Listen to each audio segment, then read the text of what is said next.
In 1987, the idea for GreenSphere began and was incorporated in 1988 with the help of Columbia University's Law Clinic. Our first action, in solidarity with the Kayapo tribe of the Amazon Basin, was a petition of over 10,000 signatures and was given to the presidents of the United Nations and Brazil. The petition called for the halt of the construction of the Altamira hydroelectric dam that was going to flood and destroy a large piece of the Amazon's tropical rainforest. In the beginning, talks with seniors were given by Jeffrey Selman, GreenSphere's first president and co-founder. In 1989, we helped organize the first Amazon Week in New York City.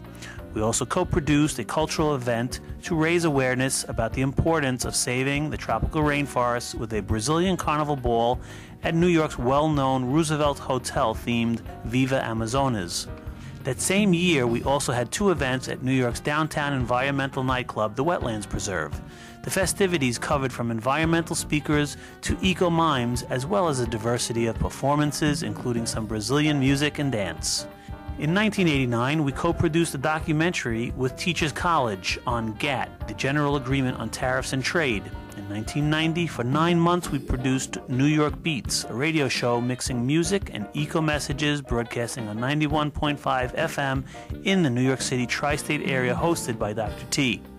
This is when Bobby Kennedy Jr. first showed interest in working with and helping GreenSphere. In 1991, we started a long-term partnership with Enviro Video, co-producing the TV series Enviro Close-Up. In 1992, Melli Lemos and Vishnu Wood started producing a TV series called Jazz on Tour.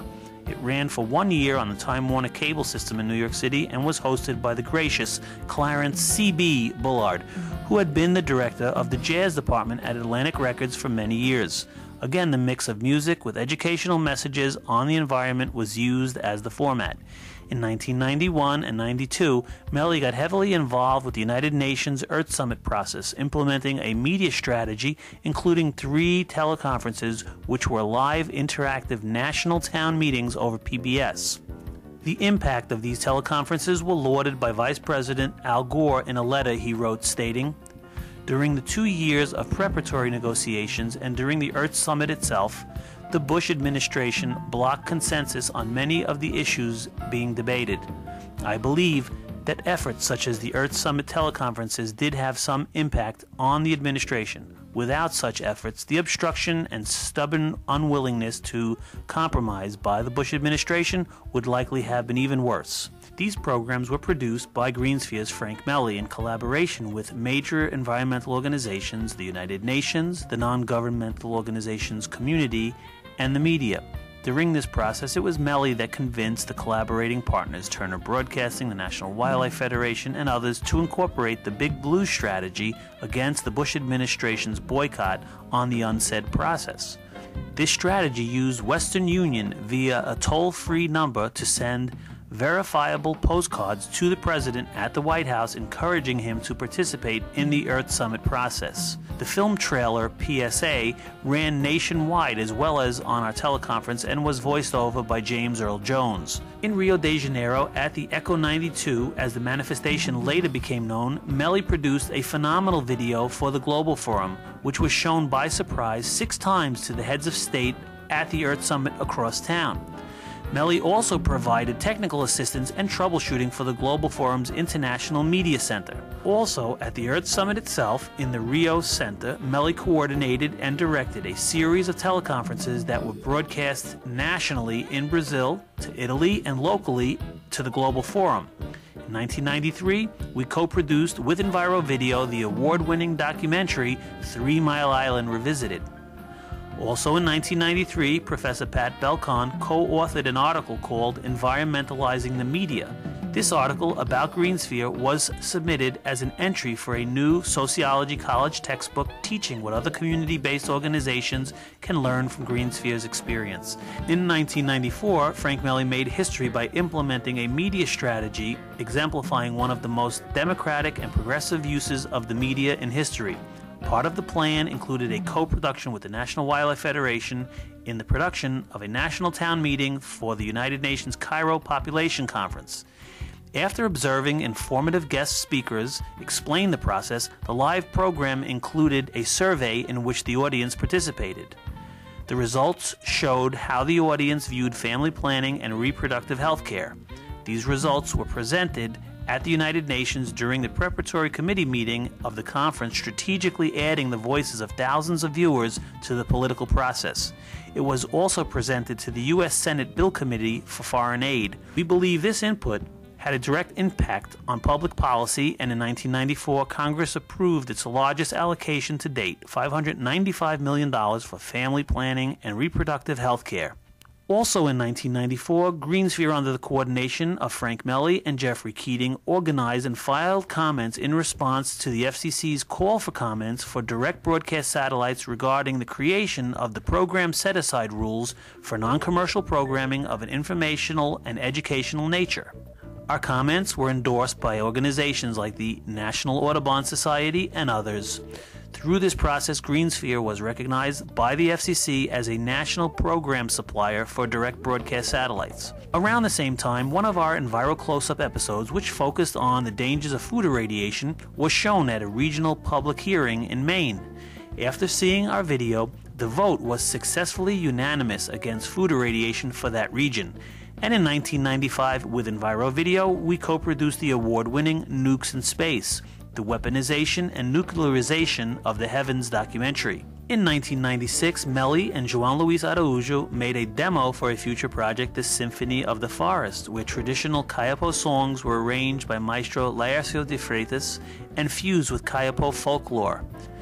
In 1997, we worked at the United Nations Rio+5 Commission for Sustainable Development in New York City and co-produced an event and video. In 1999, Melli made his first trip to the Kayapó village of Aucari. This indigenous community of the Kayapó people is located in the southern basin of the Amazon rainforest. With the help of the Barbara Pyle Foundation and a few others, we installed water pumps, helping to reduce infant mortality and lower adult illnesses. The success of this pilot program led to Brazil's National Institute of Health installing a larger clean water system for the village. The Kayapó own the largest protected tract of tropical rainforest in the world, which is about the size of New Zealand. Also in 1999, Melli and Araújo started the Kayapó Fashion Design Project. This venture took centuries of traditional body paintings and transformed them for the first time to over 30 canvases demonstrating graphically the beauty of the Amazon and the interconnectedness of the Kayapó with the forest and its creatures. In 2000, Melli and João Luís Araújo started the Payakan Legal Defense Fund. This project was supported by a grant from the Rainforest Action Network, the Rainforest Alliance, and other anonymous donors. One of the processes of this project resulted in the National Institute of Health arranging health care services to the entire Kayapó reservation. In 2001, Melli and Araújo started the production of a documentary, Kayapó Stone Age Survivors. During this production, we made an anthropological discovery that changed the course of the production. Also in 2001, we started the pre-production of Brazil, New York, a television series mixing Brazilian world music with environmental messages. The series has never been released and have been archived for future release as part of a documentary. In 2002, our 10-year co-production of Enviro Close-Up began to broadcast nationwide on the Free Speech Television Network and continues to air today bi-weekly, reaching over 25 million homes. In 2002, Frank-Melli co-produced with Barbara Pyle One Child, One Voice, broadcasting the program globally 8 times to over 3,000 TV stations in more than 150 countries. In 2003, the program was nominated for an Emmy Award and won a total of 39 awards altogether. In 2003, we also started the greensphere.org website and began to share with the world some of Greensphere's initiatives online.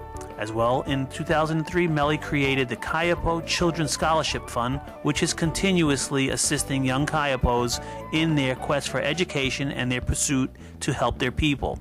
In 2004, Melli co-produced with Takeshi Utsumi 2 broadband events on international video conferencing for e-learning, telemedicine, and peace gaming.